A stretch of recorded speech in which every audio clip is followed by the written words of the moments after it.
네, 하나님 말씀 보도록 그렇게 하겠습니다. 하나님 말씀은 요한복음 17장입니다. 하나님 말씀 요한복음 17장 11절, 17절, 21절 보도록 그렇게 하겠습니다. 우리 같이 한 목소리 읽겠습니다. 나는 이제 더 이상 세상에 있지 않으나 그들은 세상에 있습니다. 나는 아버지께로 갑니다. 거룩하신 아버지, 아버지께서 내게 주신 아버지의 이름으로 그들을 지켜주셔서 우리가 하나인 것 같이 그들도 하나가 되게 하여 주십시오. 진리로 그들을 거룩하게 하여 주십시오. 아버지의 말씀은 진리입니다. 아버지께서 내 안에 계시고 내가 아버지 안에 있는 것과 같이 그들도 하나가 되어서 우리 안에 있게 하여 주십시오. 그래서 아버지께서 나를 보내셨다는 것을 세상이 믿게 하여 주십시오. 아멘. 예, 여러분들 뵙게 돼서 반갑습니다. 내일부터 고난주간인데 그 요한복음 18장에 예수님께서 배반당하여 잡히시기 전 간절히 기도하셨던 내용이 요한복음 17장에 나옵니다. 그래서 이제 6절부터 26절까지 본문 내용인데 6절부터 26절까지 다 읽으면 조금 길기 때문에 핵심이 되는 11절, 17절, 21절만 읽었습니다. 그런데 요한복음 17장에 보면 예수님께서 간절히 기도하신 내용을 보면 우리에게 주기도문을 가르쳐 주셨잖아요. 근데 앞에 보면 하늘에 계신 우리 아버지여 이름이 거룩히 여김을 받으시오며 하고 하나님을 향한 기도가 나오고요. 우리에게 일용할 양식을 주옵시며 그 부분부터는 우리 자신을 위한 기도를 하도록 가르쳐 주셨습니다. 그런데 마찬가지로 요한복음 17장에도 보면 1절부터 5절까지는 하나님께 영광 돌리는 기도를 하고 계시고 6절부터 26절까지는 우리를 위해서 특별히 우리가 어떤 교회를 이루기를 원하시는가를 간절히 기도하고 계십니다. 그런데 그 마음에 가득한 내용들이 어디에 나타나냐면 우리도 개인적으로 기도하는 내용을 들어보면 근데 다른 사람 많은 데서 이렇게 통성 기도하는 건 아닌 것 같고요. 그때는 주위에 있는 사람들을 의식하기 때문에 그 사람의 본 마음이 아닌 기도를 할 때가 가끔 있어요. 사람이기 때문에. 그런데 개인적으로 누구도 듣지 않는 곳에서 내가 개인적으로 간절히 기도하는 걸 보면 그 사람의 마음속에 무엇이 가득한지를 알 수가 있습니다. 그런데 우리가 이루어야 될 교회, 제가 개척했던 다운교회도 마찬가지고 여러분들의 목원교회도 마찬가지고 정말 누가 원하는 교회가 아니고 하나님께서 기뻐하시는 교회, 예수님의 기도가 응답되는 교회가 되어야 하잖아요. 그래서 요한복음 17장에서 예수님께서 교회를 위해서 기도하셨던 그 기도가 무엇인지 한번 우리가 살펴봤으면 좋겠습니다. 자, 그런데 아까 읽으셨지만 지금 기억이 잘 안 나시죠? 기억이 나시면 이상하죠? 그래서 다시 한번 제가 보여드릴 테니까 이 세 구절을 읽는 동안에 공통점이 같은 단어가 나오는 것을 찾아보시면 되는 거예요. 같은 단어. 자, 내용을 같이 한번 보시도록 하겠습니다. 같이 읽습니다. 거룩하신 아버지, 아버지께서 내게 주신 아버지의 이름으로 그들을 지켜주셔서 우리가 하나인 것 같이 그들도 하나가 되게 하여 주십시오. 진리로 그들을 거룩하게 하여 주십시오. 아버지의 말씀은 진리입니다. 뭐 찾으셨죠? 같은 단어들. 자, 그 다음에 이제 세 번째 공통점으로 세 구절에 다 나오는 단어들이 있습니다. 읽겠습니다. 아버지께서 내 안에 계시고 내가 아버지 안에 있는 것과 같이 그들도 하나가 되어서 우리 안에 있게 하여 주십시오. 그래서 아버지께서 나를 보내셨다는 것을 세상이 믿게 하여 주십시오. 정답이 여러 가지 나올 수 있겠지만 정답은 어떤 거여야 돼요? 출제자가 원하는 정답이어야 돼요. 자, 공통점 뭐가 있을까요? 아버지. 근데 내용상 아버지 그러면 무슨 내용인지 알 수가 없죠. 그죠? 내용상 또 같은 거. 그들 1절에도 그들이 있나? 11절에도? 그들도 있구나. 재밌는 거는요. 여러분들이 잘 안 보시는 건데 주십시오라는 단어가 나와요. 6절부터 26절까지 세 번밖에 안 나와요. 11절, 17절, 21절인데 제가 17장을 보면서 예수님께서 우리를 위해서 특별히 우리가 어떤 교회를 이루기를 원하시는가 그 요점이 세 곳에 주십시오가 나오는 단어가 있는 이 세 구절에 그대로 나와요. 한번 보세요. 여러분들 가장 건강한 교회의 요건, 건강한 교회의 조건 세 가지는 거의 다 기억하고 계시죠? 그죠? 첫 번째가 뭐죠? 매년 예수님을 새로 믿고 세례받는 사람이 있는가? 목원교회가 여기에 세워져 있는데 매년 세례받는 사람이 없다? 문 닫아야 될 것 같아요. 교회가 아니잖아요. 우리에게 말씀하신 게 뭐냐면 그러므로 너희는 가서 모든 족속으로 제자를 삼으라고 말씀하셨는데 매년 예수 믿고 새로 세례받는 사람이 없다. 이건 이상한 교회입니다. 건강한 교회가 되려면 매년 예수님 믿고 세례받는 사람이 꼭 있어야 돼요. 자, 두 번째 뭘까요? 매주 1년에 적어도 52번을 설교를 들으시잖아요. 근데 설교를 듣는데 몇 년이 가도 아무 변화가 안 일어나. 이상한 교회예요. 그죠? 목사님이 선포하시는 것 같아도 선포만 하시는 게 아니라 사실은 여러분들을 설득하고 계신 거예요. 그죠? 자, 한 가지 예를 들어볼까요? 제가 이 강대상을 잡아다녔어요. 제가 일했어요? 안 했어요? 안 했어요. 힘만 썼어요. 왜냐하면 힘은 썼는데 하나도 안 움직였잖아요. 그죠? 여러분들 고등학교 때 이런 거 배우셨죠? 중고등학교 때 W = F 곱하기 S. 갑자기 머리가 아파지시나? 워크는 force 곱하기 distance. 그러니까 일은 뭐냐면 힘 곱하기 거리예요. 그런데 거리가 제로면 0을 곱하면 다 제로 되잖아요. 그러니까 잡아다녔는데 안 움직였어. 그러면 힘만 썼지 일을 안 한 거예요. 그런데 일했어요? 안 했어요? 했잖아요. 움직였잖아요. 그러니까 목사님이 선포하실 때는 반드시 거기에 뭐가 따라야 되냐? 설득이 따라야 돼요. 가끔 그렇게 얘기하시는 분이 있으세요. 교인들을 설득시키려고 하지 마라. 말씀만 순수하게 선포해라 그러는데 제가 생각하기엔 잘못된 얘기라고 생각해요. 왜냐하면 창세기부터 계시록까지 하나님이 계속 설득하셨어요. 하나 예를 들어볼게요. 아담과 하와가 범죄했을 때 선포하시면 어떻게 해야 돼요? 너 같은 놈은 죽어야 돼. 이거는 선포예요. 그죠? 근데 아니에요. 아담아 내가 어디 있느냐. 하나님이 모르셨을까요? 아니에요. 다 하셨어요. 저는 그 창세기 그 말씀을 볼 때마다 무슨 생각이 나냐면 우리 애들이 어릴 때 제가 어떤 때 이렇게 퇴근해서 들어올 때는 저희 아들 둘이 숨어 있을 때가 있어요. 어디에? 문을 뒤로 열고 그 뒤에 가서 숨어 있어요. 그래서 뭐라 그래요? 아빠 나 찾아봐라 그래요. 아니 자기를 찾아보도록 하려면 숨었으면 말을 안 해야죠. 근데 목소리 듣는 것만 봐도 어디 있는지 다 알아요. 그리고 문하고 그 기둥 사이에 틈으로 애가 있는 거 다 보여요. 근데도 어떻게 해요? 우리는 네가 거기 있으면 모를 줄 알고 그러고 끌어내요? 안 그래요? 우리 명철이가 어디 갔나? 그러고 막 찾아다니잖아요. 이게 사실은 설득이거든요. 가인이 아벨을 때려 죽이는 그 범죄를 했을 때도 하나님이 모르셨나요? 다 하셨어요. 그런데 가인아 아벨이 어디 있느냐 이렇게 묻잖아요. 이거 설득이에요. 선지자들을 계속 보내가지고 말씀 선포하신 게 왜 선포하셨어요? 어쨌든 이스라엘 백성들이 하나님께 돌아오기를 위해서 계속 선포하셨잖아요. 설득하기 위해서. 근데 설득하다 안 되니까 말을 안 들으니까 뭐까지? 내일부터 고난주간인데 예수님까지 보내주셨잖아요. 근데도 안 들어요. 그럼 뭐 하셨어요? 다시 오시는 그날까지 지금 계속 기다리고 계시잖아요. 여러 방법으로 우리들을 통해서 복음 전해지는 거, 세상의 전쟁과 기근을 통해서 아무튼 하나님을 깨닫게 되도록 지금 설득하고 계신 거거든요. 그래서 설득하면 뭐가 돼야 돼요? 우리의 삶이 변화돼야 돼요. 두 번째, 첫 번째는 예수 믿고 새로 세례받는 사람이 있는가? 두 번째는 기존 신자들의 삶과 인격이 변화되고 있는가? 그래야 건강한 교회예요.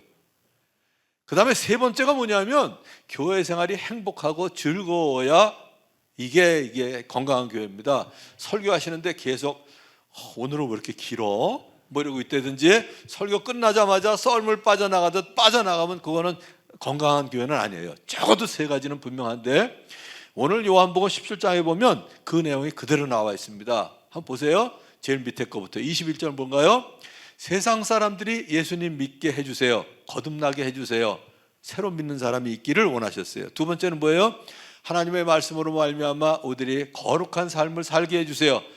뭘까요? 말씀으로 말미암아 계속 변화된 삶을 살게 해주세요. 세 번째 11절입니다. 하나 되게 해주세요. 하나가 되면 어떻게 돼요?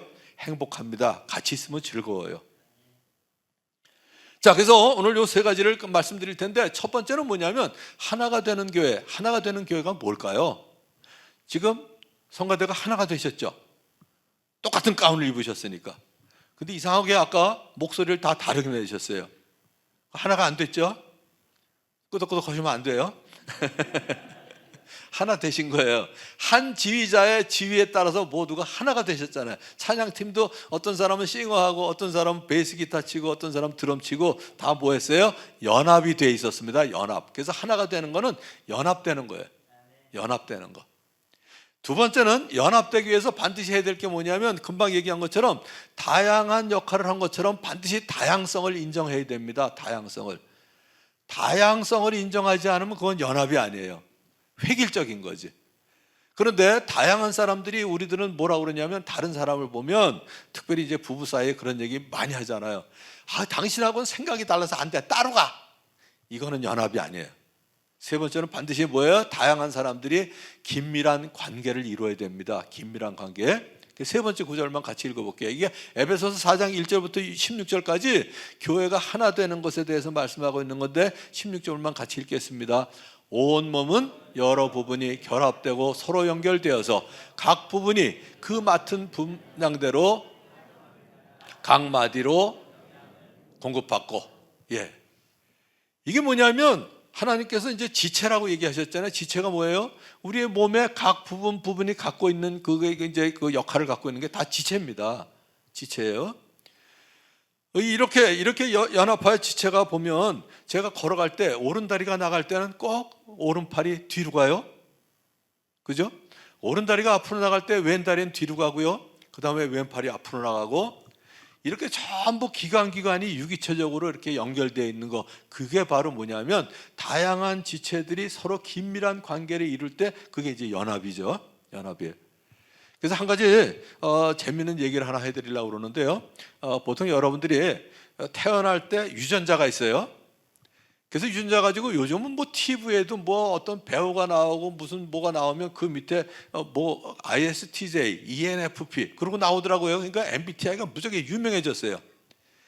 그런데 유전자에 의해서 어떤 사람은 내성적이고 어떤 사람은 외향적이고, 근데 가끔 이제 질문하는 게 있어서 그거 하나 해드릴게요. 저는 매번 바뀌어요, 이러는 분들이 가끔 있어요. 잘 안 바뀌어요. 근데 왜 바뀌냐 하면, 자 보세요. 이쪽은 내성적이에요, 내향적이에요. 이쪽은 외향적이에요. 그런데 성격에 따라서 요게 이제 중간인데, 중간에 있는 분들이 있어요. 중간에 요 외향적인 분이 한 문제나 두 문제만 다르게 대답을 하면 여기로 넘어가요. 넘어갈까요? 안 넘어갈까요? 그러니까 이럴 때 바뀐 것처럼 보여요. 근데 안 바뀐 거예요. 근데 저 같은 사람은 내향적인 게 여기 있어요. 중간 센터 라인은 여기에요. 이 사람이 일로 넘어갈 수 있을까요? 요만큼은 바뀌어도 못 넘어가요. 저 같은 사람은 ISTJ인데 언제 해도 ISTJ, 전부 극단적인 ISTJ거든요. 근데 중간에 있는 사람은 이게 깔딱깔딱 왔다 갔다 해요. 변하는 거 아니에요. 근데 여러분들이 MBTI를 배우시다가 고급반에 가면 대개 초급반, 중급반 이상을 잘 안 넘어가세요. 고급반에 가면 꼭 배우시는 게 지금 이 내용이에요. 뭐냐면, 내가 내성적이긴 하지만, 제 예를 드는 게 제일 쉽겠네요. 내성적이고 수줍어하고, 그래서 어릴 때부터 우리 아버님한테 들은 얘기가 뭐냐면, 지금은 이제 선생님이 좋은 직업인데, 너 그렇게 고지식하면 선생질밖에 못한다 이랬어요. 여자분들이 들으시면 지금 이 얘기가 기분 나쁘신 얘기인지 모르겠는데, 이런 계집애 같으니 이런 얘기를 너무 많이 들었거든요. 제가 제 성격을 봐도 그래요. 혼자 노는 게 좋아요. 제 취미도 뭐냐, 종이 접기, 그 다음에 나무 가지고 공작하기, 그리고 그 다음에 바느질, 뜨개질, 전부 제가 좋아하는 거예요. 다 혼자 하는 거예요. 근데 바깥에서 남자애들하고 놀다 보니까 이런 계집애 같으니 그 소리가 그렇게 듣기 싫은 거예요. 무지하게 내성적인데도 불구하고 뭐 축구를 하거나 뭐 같이 하는 게 있으면 무지하게 과격하게 해요, 제가. 그러니까 그걸 보고 저를 보고 외향적이라고 생각하는데, 그래서 우리가 한 가지 더 알아야 될 게 뭐냐면, 사람들을 이해하려면 어떤 환경에서 어떤 행동을 하느냐, 이것까지 보시면 여러분들이 이해하시기가 좋아요. 그래서 여러분들이 교회 안에서나 특별히 목장 안에서 가끔 비난하고 싶은 사람이 있을 때 수용할 수 있도록 이걸 하나 보여드릴게요. 사람이 지금 세상에 83억의 인구가 있으면 83억 종류가 있어요. 아무도 같은 사람이 없어요. 지문이 다 다른 것처럼. 그래서 우선순위를 어디다 두느냐에 따라서 어떤 사람은 목표에다 두고 어떤 사람은 사람에게 둬요. 대인관계. 그러니까 목표 달성, 업무 달성에 두는 사람이 있고, 어떤 사람은 사람 중심에. 쉽게 얘기해서 이렇게 얘기할게요. 저희 집에 두 종류가 살아서, 저희 아내하고. 저는 완전히 목표 중심이에요. 전차를 타러 막 걸어가면 그냥 어떤 사람이 오잖아요. 어디 갔다 오시나 보죠? 그러고 저는 갈 길을 가요. 근데 저희 아내는 사람 중심이에요. 어머, 이게 얼마만이에요? 그러고 서서 가지 않고 얘기를 하고 있어요. 서로 미쳐요. 어떻게 오래간만에 만나는 사람을 보고 그냥 갈 수가 있어. 아니, 지금 기차 시간 놓치는데 거기 서 있으면 어떻게, 그래가지고 둘이 미칠 수가 있거든요. 그런데 이 둘이 서로 이해를 하고 받아주면 연합이 일어나요. 자, 두 번째는 속도예요. 어떤 사람은 빠른 결정을 내립니다. 저희 아내가 빠른 결정을 내려요. 생각하면 바로 해요. 저는 무슨 일이 있으면 느리게 결정하는 게 나쁜 게 아니고요, 생각이 많아서 결정을 못 내려요. 제가 돌다리도 두들겨보고 안 건너갑니다. 그거 어떻게 믿어요? 많이 걸어가 봐야지. 그거 두들겨 봐가지고 그거 알 수가 있나? 그래서 저희 아내하고 저하고 43년 동안 살면서 제일 많이 하는 얘기가 뭐냐면, 뭐 핀잔 주려고 그러는 게 아니라 그냥 권면으로 제가 저희 아내한테 얘기하는 건 그거예요. 생각 좀 해라, 생각 좀. 저희 아내는 저한테 뭐라 할 거예요? 언제까지 생각만 하고 있을 거예요. 똑같은 생각인데. 그런데 이걸로 조합을 만들어 보면 목표 중심이면서 빠른 결정을 내리는 사람이 있습니다. 이런 사람을 보통 주도적이다, 그리고 D형이다 이렇게 불러요. 바울 같은 사람이에요. 바울 같은 사람은 결정 내리면 그냥 가요. 아주 지도력이 강한 사람인데, 지도력이 강하면 무지하게 좋을 것 같잖아요. 그죠? 꼭 그렇지만은 않아요. 그래서 세상에 하나님께서 이 통계를 내보니까 10 내지 15% 있어요. 한번 보세요. 모건교회 몽땅 주도형만 있으면 무슨 일이 일어날까요? 맨날 쌈질이에요. 그걸 생각이라고 하냐, 이렇게 해야지 그러고 자기 주장만 한다고요. 그래서 주도형의 약점이 뭐냐면 남의 말을 잘 안 들어요. 그리고 남의 감정을 잘 이해하지 않아요. 그리고 목표에 맞지 않으면 빼버려요. 하나 대표적인 예를 들까요? 1차 선교여행 때 요한 마가를 데리고 갔었죠. 근데 밤빌리아에서 중간에 도망갔어요. 2차 선교여행 할 때 어떻게 했어요? 쟤는 빼. 이게 주도형이에요. 그래서 리더십은 무지하게 강한데 약점이 뭐냐면 다른 사람에게 상처를 가끔 줄 때가 있어요. 자, 두 번째는 뭐냐면, 이거 제대로 하려면 한 2박 3일 해야 되는데요, 간단히 한 5분 만에 말씀드릴게요. 그래도 좀 이해가 되실 거예요, 사람들이. 두 번째는 사람 중심이면서 빠른 결정을 내리는데, 여기 써 있는 것은 인플루언스, 영향을 잘 주고요, 인듀스, 설득을 잘하고, 임프레시브, 아주 감동적이에요. 베드로 같은 사람 얼마나 감동적이에요, 베드로가. 그리고 뭐 충성하죠. 충성하고 그러는데 뭐가 약점이냐면 조금 이렇게 변덕스럽다고 그럴까? 좀 그래요. 예수님이 오셨을 때 무리를 뛰어들었던 사람이 풍랑이 오니까 바로 빠져들어요. 내가 죽더라도 예수님을 떠나는 적이 없겠습니다. 그런 사람이 3번이나 부인을 해요. 그래서 뒷마무리가 가끔 부족한 게 이제 사교형이에요. 따뜻하고 아주 충성스러운데. 자, 세 번째는 사람 중심이면서 그리고 좀 이렇게 생각이 많은 사람이 있습니다. 변화를 싫어해요. 목사님이 예를 들어서 우리 교인 중에도 지금 안정형이 제일 많아요. 30 내지 35%예요, 통계가. 그 다음에 사교형은 20 내지 25%, 주도형은 10 내지 15%인데 안정형들은 대개 목사님이 시키시면 저 내년부터 하면 안 돼요. 그리고 꼭 빼는 사람들. 저 말고 딴 사람 시키면 안 돼요. 이런 사람들이 있잖아요. 이런 분들이 되게 안정형인데, 그래도 일단 시켜놓으면 밤을 새서 잘해요. 아주 인격적이죠, 인격적. 그래서 아브라함이 롯에 대해서도 그랬잖아요. 그 재산이 많아가지고 서로 충돌이 생기니까 네가 오른쪽을 택하면 내가 왼쪽을 택하고, 네가 왼쪽을 택하면 내가 오른쪽을 택할 테니까 네가 먼저 결정해라. 아주 인격적이에요. 그런데 하나님께서 안정형을 대하실 때는 설명을 엄청 많이 하세요. 창세기 12장부터 아브라함에게 민족의 조상이 되게 하시기 위해서 이야기한 거 보면 무지하게 많아요. 사도 바울하고 아주 대조적이에요. 그런데 안정형의 약점은 뭐냐면 좀 우유부단해요. 대표적인 거 얘기할게요. 사라하고 둘 사이에 애가 없었잖아요.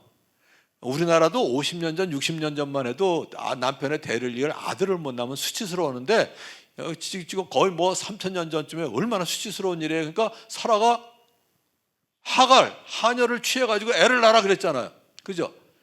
제일 인상적인 분이 한 분 계시니까 마스크 쓰신 분에게 여쭤봐야지. 자녀가 몇이신가요? 둘. 만일에 자녀가 없으신데 지금 여기 사모님이 여기 계신가요? 여기 안 계세요? 사모님이 예를 들어서 저기 그 옛날 우리식으로 치자면 저 식모를 취하여 애를 낳으시오. 그러면 뭐라 그러실래요? 아싸 그러시면 안 돼요. 하나님하고 나하고 당신 사이에 하나님께서 애를 주실 건데 기다려야지 무슨 소리를 하는 거냐고 믿음으로 얘기하셔야 되는데 그냥 아브라함은 그랬던 것 같아요. 알았어, 자면 될 거 아니야.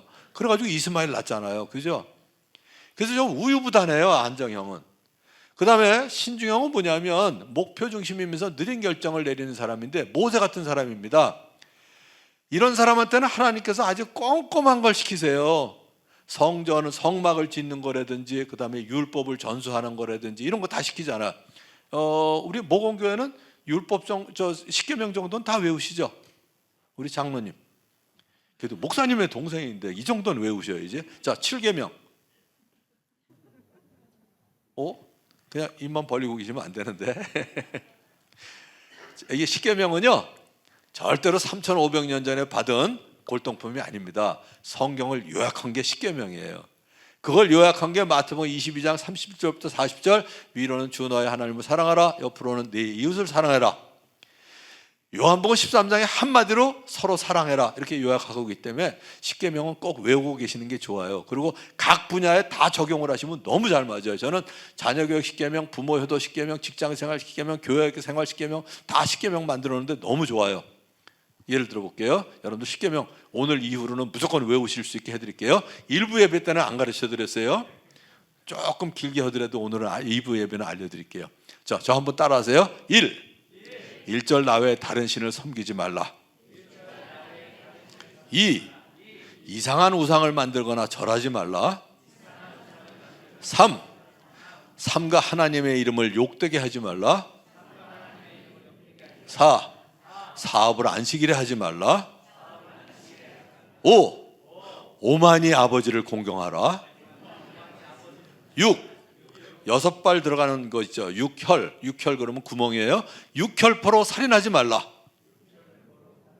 7. 여기는 안 계신데 칠보단장한 여자를 보고 간음하지 말라.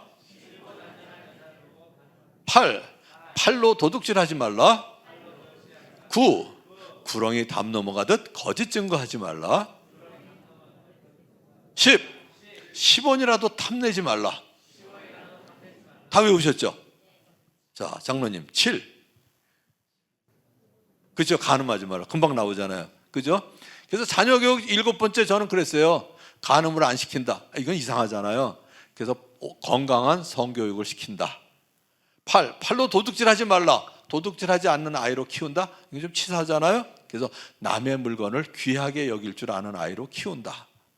10. 10원이라도 탐내지 말라. 탐내지 않는 아이로 키워야죠. 근데 방법이 뭐가 있을까요? 다 사준다? 불가능하고요. 다 사줘도 탐내게 돼 있어요. 그래서 마지막 10번째는 자기 것에 만족하는 아이로 키운다. 이렇게 해가지고 10가지만 하니까 너무 좋은 거예요, 이게. 자, 그렇게 하고요. 그런데 모세가 뭐냐면 신중형이에요, 신중형. 신중형의 약점이 뭐냐면 비판적이에요. 여간해서 감사 안 하고요. 여간해서 기뻐하지를 못해요. 제가 그래요. 그게 약점이에요. 그래서 이 사람이 뭐라 했냐면 하나님이 일 시키시니까 저는 입이 뻣뻣하고 둔하다고 그랬잖아요. 입이 뻣뻣하고 둔했을까요? 바로 공주의 아들로 있으면 그 당시에 40년 동안 웅변 안 배웠을 리가 없어요. 근데 제가 사도행전 7장을 읽다가 뭐냐면 히브리인들끼리 싸울 때 왜 동족끼리 싸우냐고 그러잖아요. 말 못하는 사람 남의 싸움 절대로 안 껴들어요. 근데 왜 입이 뻣뻣하고 둔하다고 그랬겠냐? 여러분들 중고등학교 때 그런 애들이 있었죠. 시험 보고 난 다음에 오늘 시험 잡쳤다고. 왜 몇 개 틀렸는데? 묻지 마. 신경질 나. 왜 몇 개 틀렸는데? 하나 틀렸어. 이런 애들 있잖아요. 이런 애들이 신중형이에요. 신중형. 약 20 내지 25%가 있거든요. 그래서 여러분들 목장이나 교회에 사람들이 왔을 때 여러분들하고 다른 사람이 오잖아요.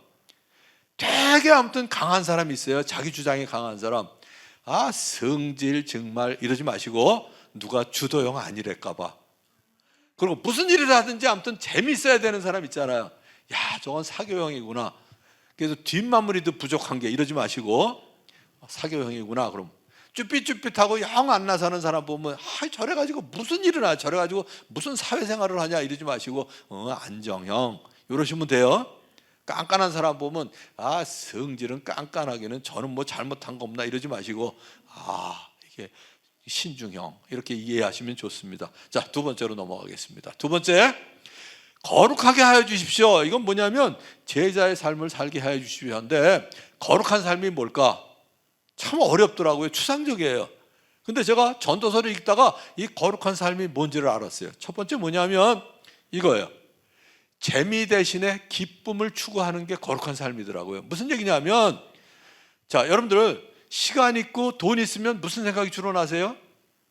일반적으로 사람들이 뭐 재미있는 일 없을까? 이 생각해요.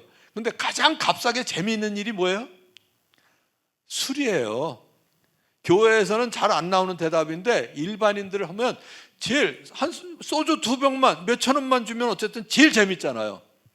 그래서 여기 뭐라 그랬어요? 술로 내 육신을 즐겁게 하고 낙을 누려보려고 마음 먹은 적도 있다. 참으로 어리석게도 이렇게 사는 것이 짧은 한평생을 가장 보람있게. 어떻게 술 먹는 걸 보람있다고 생각하나? 이해가 안 되는데 술 먹는 사람 얘기 들어보면 알아요. 그 속쓰린 술 그만 먹어. 그러면 뭐라 그래요? 술 없이 무슨 재미로 사냐? 그건 무슨 얘기냐면 결국 술 마시는 게 가장 보람 있는 거 아니야? 이 주장하는 거예요. 그런데 우리가 다 이거 알아요. 전도서를. 여러분들 중고등학교 다니는 학생들한테, 자녀들한테 뭐라 그래요? 숙제하고 놀아라 그래요? 놀고 숙제하라 그래요? 숙제하고 놀아라요. 숙제 재미있어요? 재미없어요. 근데 왜 절레절레 하죠?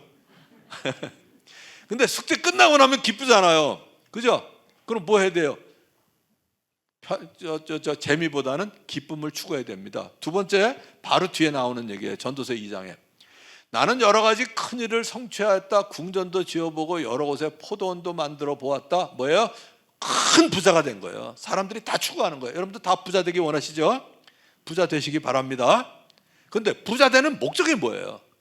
돈 깔고 살라고요? 아니에요. 편안하게 살려고. 편안하게 살려고. 여긴 제가 잘 모르겠는데 서울에서 사람들 집 사는 거 보면요, 자기 돈 가지고 거기에 맞는 집을 사는 게 아니라 융잔해서 큰 집 사요. 거실에 들어가서 뭐라 그래요? 이렇게 세상에 편안한 거를 갖다가 편안한 거를 진작에 살 걸. 요새 한참 또 유행하죠. 인터넷에 보면 85인치 뭐 그냥 거실을 뭐답게 85인치 TV를 놓고 또 그 앞에다 이제 소파 편안한 걸 놓고요. 세상에 좋은 걸 이렇게 편안한 거. 한 달 후에 융자낸 거 저 이자내다 보면요, 평안해요, 불안해요? 불안해요. 그럼 우리가 어떤 삶을 살아야 될지 알잖아요. 그래서 지출의 수입을 맞추는 게 아니라 수입의 지출을 맞추면 살만해요, 한국. 두 번째가 뭐냐면 편안 대신에 평안을 추구하는 게 저는 거룩한 삶이라고 봅니다. 마찬가지예요. 우리가 목장을 하는 것도, 특별히 목장 목녀 되시는 분들 일주일에 밥 한 번씩 금요일마다 하는 거 편안하세요? 아니요, 힘들어요. 근데 그 사람들이 매주 밥 먹고 지나가는 것 같은데 3개월 후에 아니면 늦어도 3년 정도 되면 사람들이 이렇게 변화되고 새로 예수 믿게 되면 그거 보면 정말 기쁘고 평안하잖아요. 그죠? 그 다음에 세 번째가 뭐냐면 전도서 3장으로 넘어가면 요 얘기가 나와요. 모든 일에는 다 때가 있다. 세상에서 일어나는 일마다 알맞은 때가 있다. 근데 우리는 때를 기다려요? 되게 앞당기려고 하세요? 앞당기려고 하죠. 돈도 빨리 벌어야 돼요. 취직도 빨리 해야 돼요. 아무튼 다 빨리 해야 돼요. 빨리 하는 걸 뭐라 그래요? 행운이라고 그래요. 행운. 자, 한 가지 여쭤볼게요. 오늘은 저 성가대만 한번 여쭤볼까? 네잎클로버 꽃말이 뭐죠? 행운. 세잎클로버는 행복. 어떤 게 정상이에요? 행복이 정상이에요. 네잎은 기형이에요. 그죠? 돌연변이.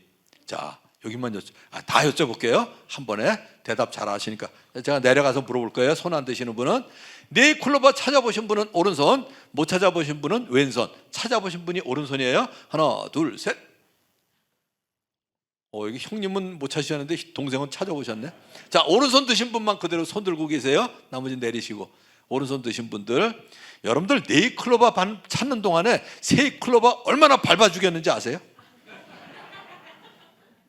아무 생각 없이 밟아 죽였어요. 근데 세상 이치가 똑같아요. 행운 추구하는 사람 치고 행복한 사람 없더라고요. 세계 역사상 통계 나온 거예요. 통계 나온 거. 로또 당첨돼 가지고요, 곱게 인생 끝낸 사람이 없대요. 사랑하던 사이에도 그거 어떻게 나눠 갔느냐 가지고 갈라서고요. 한번 보세요. 여러분들이 50억 당첨되면 기쁠 것 같아요? 순간적으로는 좋죠. 근데 그 다음부터 근심이 쌓이기 시작해요. 자, 제가 만일에 50억이 되면 이럴 수 있어요. 50억은 내가 1년씩 써도 50년을 쓰네? 그럼 뭐 그냥 편안하게 놀고 먹어도 되네? 이런 사람이 없다 이거죠. 50억이 생기면 제일 먼저 무슨 걱정부터 해요? 이걸 어떻게 불릴까? 누구한테서 저 친척한테 특별히 이게 또 어떻게 알고 또 전화를 걸었어? 50억이 생기면요, 담장에 유리를 깔아요. 깨진 유리. 거기다 더 생기면 어떻게 해요? 고압선을 쳐요. 행운 추구하면 행복이 날아갑니다. 저기서 전도서, 그 다음부터는 이제 구체적인 얘기들이 나오는데, 전도서 읽으면서 거룩한 삶이 뭔지를 알았어요. 제가 앞에 거 읽으면 여러분들이 뒤에 거 읽으시면 돼요. 재미 대신에 편안 대신에 행운 대신에 추구하는 여러분 되시기를 우리 주님의 이름으로 축복합니다. 자, 이제 세 번째, 세상이 믿게 하여 주십시오인데, 믿는다는 게 도대체 뭐냐? 영혼 구원하는 게. 크리스찬은 저는 이렇게 R1, R2, R3를 갖춘 사람. 그러니까 첫 번째는 거듭나야 돼요. 거듭나면 반드시 종교 생활을 하게 돼요. 교회에 온다든지. 그 다음에 세 번째는 뭐냐면 리얼 라이프, 실제 삶이 바뀌게 돼요. 자, 그래서 자세하게 얘기하자면 첫 번째, 하나님과의 관계를 이루어야 크리스찬입니다. 즉 하나님이 나의 아버지가 되시고 나는 그분의 자녀가 돼야 돼. 근데 내 안에 예수님이 안 계신 것 같다? 교인이지 크리스찬은 아니에요. 지금 앉아 계신 분은 뭐 그런 분이 안 계실 거로 생각하는데, 혹시라도 내 안에는 예수님이 안 계신 것 같아, 성령님이 안 계신 것 같아, 나는 아직 하나님의 자녀가 되었다는 확신이 없어, 지금이라도 세상 떠나면 주님 앞에 갈 자신이 없어, 그러신 분은 반드시, 그거 수치스러운 거 아니에요? 권 목사님에게 찾아가셔서 반드시 예수 영접 모임에서 예수님 마음속에 영접하시고 구원의 확신을 가지시기 바랍니다. 첫 번째예요. 가장 중요해요. 그러면 하나님과 관계가 형성되면 이게 바뀌어요. 이제 종교 생활이. 첫째, 신앙 고백을 하게 돼요. 아까 여러분들 사도신경 가지고 하나님을 아버지 그랬잖아요. 그런데 예수님 당시에 예수님을 주님이라고 안 부르고 선생님이라고 따랐던 사람들이 있어요. 이 사람은 예수님하고 관계가 없는 사람들이에요. 다 도망가요, 중간에. 마가복음 10장에도 부자, 청년, 관원. 그러니까 지금으로 치자면 부자, 청년, 고위공무원이에요. 뭐라고 했어요? 처음에 선생님 어떻게 하여야 영생을 얻을 수 있겠습니까? 결국은 도망가요. 선생님이 아니에요. 하나님이 우리 아버지가 되셔야 되고요, 예수님이 나의 주님이 되셔야 됩니다. 신앙 고백이 있어야 돼요. 그럼 예배를 드려요, 기도 응답을 받는다든지 신앙 경험을 하고요, 성경 지식이 바뀌어요. 성경 지식이 어떻게 바뀌냐? 제가 그랬어요. 믿기 전에 어떻게 사람이 무리를 걸어와? 어떻게 바뀌었을까요? 무리도 못 걸어오면 모토로 믿어. 어떻게 사람이 죽었다가 살아나? 그러니까 우리의 죽음에 대한 두려움을 해결하시고 다시 오실 하나님을 우리가 사모하게 되지. 이런 성경 지식이 바뀌어요. 그 다음에 종교 활동, 예배를 드린다든지 기도한다든지 수양에 참석한다든지 종교 활동을 하게 됩니다. 그러면 세 번째 뭐가 바뀌냐? 리얼 라이프가 바뀌어요. 개인의 삶이 바뀝니다. 제가 바뀐 거 여러분도 다 마찬가지예요. 이럴 때면 두려움이 앞섰었는데 왜 내 마음이 평안하지? 이런 거.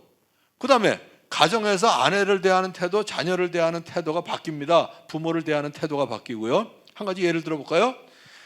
저는 신중형이고요. 저희 아내는 사교형이에요. 마음에 안 드는 게 무지하게 많았어요.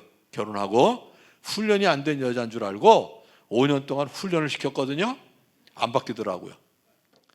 그런데 예수님 믿고 나서 제가 지금 바뀌었어요. 변화시키려고 하는 게 아니라 변화시키는 게 빨라요? 적응하는 게 빨라요? 다 아시네.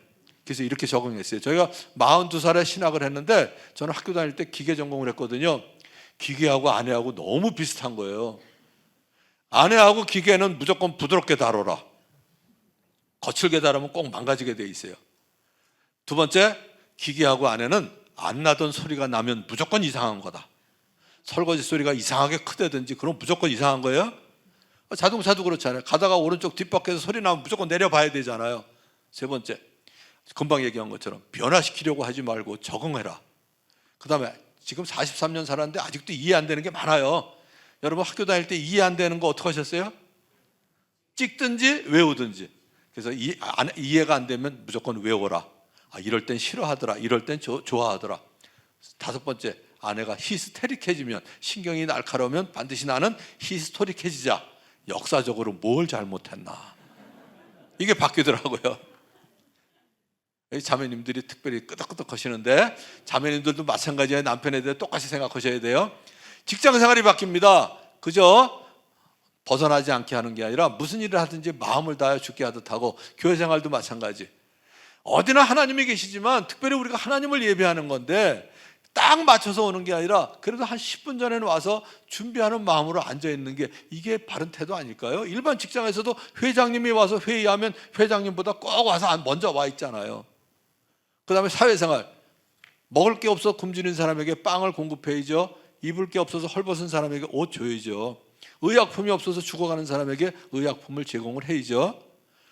그래서 먹을 게 없어서 죽어가는 사람은 그들의 육신적인 문제지만 그걸 보고 그냥 지나치면 사실 우리의 영적인 문제입니다. 그 사회에 대한 책임을 져야죠. 자, 그런데 마지막 질문 하나 하겠습니다. 여러분들이 이 세 가지 중에 하나님은 어디에 제일 관심이 많으실까요? R1, R2, R3 세 가지 다 관심이 있으세요. 근데 일반 크리스찬들은 어디에 관심이 있을까요? 여러분들은 안 그런데, 가정교회는 안 그런데 일반 교회는 R1에 별로 관심 없으세요. 제가 목회하기 전에 교회 다녔는데 저거 물어보는 사람 별로 없었어요. 언제 거듭나셨어요? 구원 받으셨어요? 물어보는 사람 별로 없더라고요. 그런데 한 2달 교회 안 나가면 한 2달 안 보이던데 이건 관심이 있어요. 거기다 어떤 사람이 10년이 지났는데도 아직도 와이셔츠 주머니에 담뱃값이 있으면 저 인간은 10년이 지나도 담뱃값이 안 없어져? 리얼 라이프는 봐요.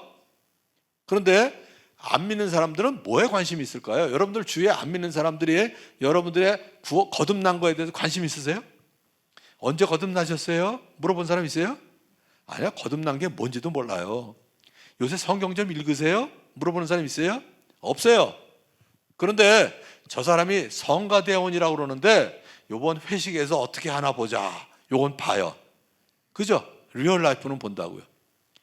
그래서 꼭 여러분들에게 지금 마지막으로 얘기하고 싶은 게 뭐냐면 우린 세상의 소금과 빛입니다. 소금의 역할 뭘까요? 맛을 내죠. 두 번째, 부패를 방지합니다. 하나 더 있어요. 요걸 말씀드리려고요. 일반적으로 마트에 가서 안주라고 파는 거 있죠? 땅콩 같은 거. 짜요? 싱거워요? 엄청 짜요. 왜 짤까요? 안주가 술 팔아 먹으려고. 우리나라는 좀 덜한데 미국에 가면 피자 엄청 짜요. 피자 들고 있는 사람 꼭 머그컵에 탄산수 꼭 들고 있어요. 큰 종이컵에. 왜요? 탄산수 팔아 먹으려고. 물장사가 제일 남거든. 그래서 알았어요. 소금의 역할, 부패 방지, 맛을 내는 거 외에 갈증을 일으켜야 돼요. 우리는 무슨 갈증? 영적 갈증을 일으켜야 됩니다. 우리 주위에 믿지 않는 사람들한테 영적 갈증을 일으켜야 돼요. 베드로전서 3장 15절에 보면 예수 그리스도를 너희 마음의 구주로 삼아서 거룩하게 되고 너희 속에 있는 소망에 관한 이유를 묻는 자들에게는 대답할 것을 예비하되, 제가 계속 들었던 얘기는 대답할 것을 예비하되인데 그 앞에 하나가 더 있어요. 우리 안에 있는 소망에 관한 이유를 묻도록 만들어야 돼요. 이런 상황에서 걱정이 안 돼? 요번에 승진이 안 됐는데 승진 안 나? 어떻게 그런 사람을 용납할 수 있어? 믿으면 그렇게 돼? 어떻게 그 집 애들은 반듯해? 교회 나가면 그렇게 돼? 이런 질문을 하도록 만들어야죠. 그래서 여러분들이 맛을 내고 부패를 방지할 뿐만 아니라 여러분 주위에 있는 사람들에게 영적 갈증을 일으켜서 그 사람들을 VIP로 삼아서 목장으로 인도할 수 있는 여러분들이 되시길 바랍니다. 예수님이 기도하신 게 그거거든요. 영혼 구원하여 제자 삼는 일에 하나가 되는 교회. 예수님의 기도가 응답되는 교회, 목원교회가 되기를 기도합니다.